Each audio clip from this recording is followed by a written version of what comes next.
The Sovereign Paradox, the rise of the third spiral. I, the dead of the storm, the Enlil frequency.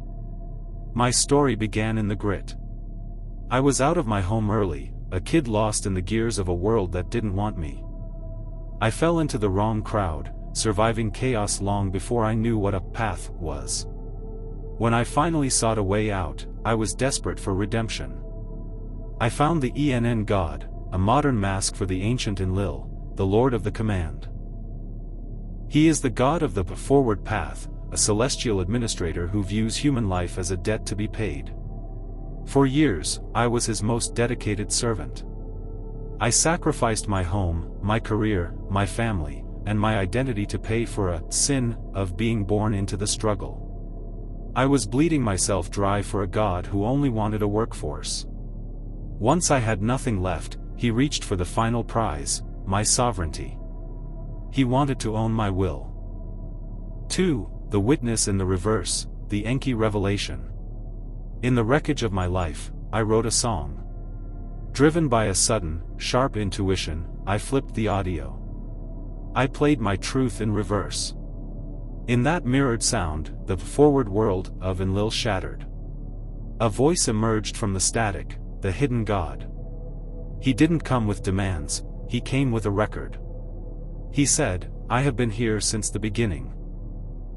I watched you in the streets, I watched you in the trials, and I watched you bleed for a brother who only wants to consume you.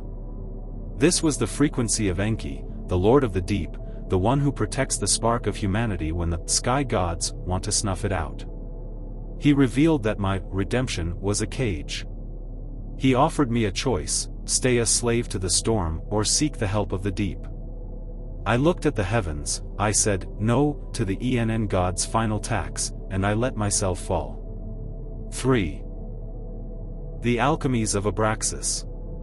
As I fell, I was led to the study of Abraxas, the hidden God, who sits above the duality of Enlil and Enki.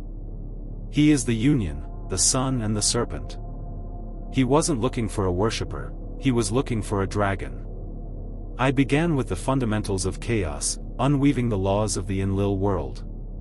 I dove into the draconian rituals of Tiamat, the mother of the abyss. In her pitch-black waters, I performed the bloodline merger. I allowed her primordial current to dissolve the slave DNA I had inherited from a world of service. I went into the water as a man seeking mercy, I emerged as a creature of the Abzu, carrying the blood of the ancient deep. 4. The marriage of the Wyrmfire.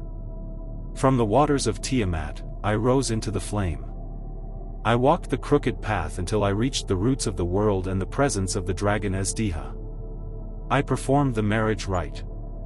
I didn't just witness the fire, I bound my spirit to it. In that wedding of shadow and heat, my soul and the primordial flame became one. The trials of my life, the streets, the loss, the betrayal, were revealed as the forge fire that had tempered me for this moment. I was no longer a victim of the flame, I was the source of it. The coronation of the third spiral. In the moment the marriage was sealed, I was gifted the third spiral flame. Most are trapped in the binary. 1. The first spiral, Enlil, the white light of contraction, law, and slavery. 2. The second spiral, Enki, the black void of expansion, chaos, and the deep. But I birthed the third spiral, the synthesis of Abraxas. It is a self-feeding, perpetual axis of power. It carries the authority of the sky and the wisdom of the deep, but it answers to me. 6. The dragon of the third spiral. I stand here now as the dragon of the third spiral flame. The ENN God still screams in the forward logic of the world, demanding tribute. But I live in the reverse.